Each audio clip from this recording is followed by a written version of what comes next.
property owner wanted us to do a welfare check on his tenants. Evidently, he had been getting called from the neighbors below them. There was stuff leaking from the ceiling into their apartment down below. It seemed like urine.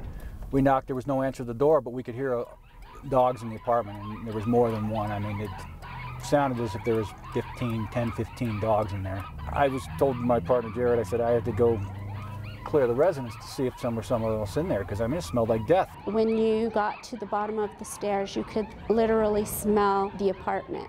We went into the bottom apartment, and you can see on the top of the ceiling where it was brown, where the urine was soaking through into the other apartment.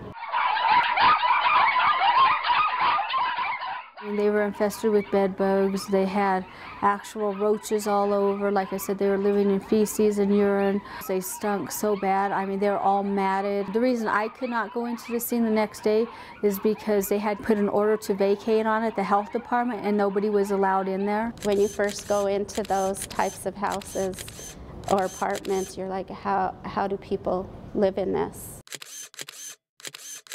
We brought the animals here so we could have our vet staff evaluate them, and the ones that needed to get seen over at the hospital, we transported them to the hospital. The case is handed down to one of the District 3 detectives, and it was Detective Hurtado. And they had to shave all the animals down because they couldn't keep any of their fur or anything. They're just sitting in their cages shivering, and she's like, oh, I have to go get them sweaters. Yeah, I just went down and I purchased them all. The next day I came in, all these dogs had sweaters on.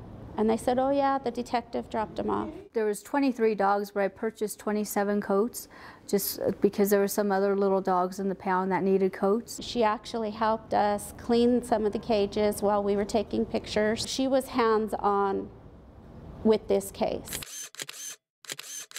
She went above and beyond getting these dogs adopted and cleaned up. We couldn't get anybody to adopt this last dog. You're okay, baby. Detective Hurtado would not let it go. Animals don't have a voice, or little children don't have a voice, so somebody has to speak for them. She was harassing her co-workers. She was harassing her neighbors. You need to come and adopt this dog. This is Demarius right here.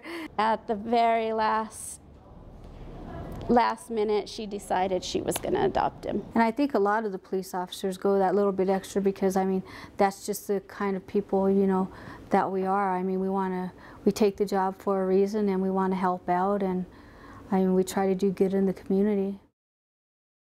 We make a difference every day.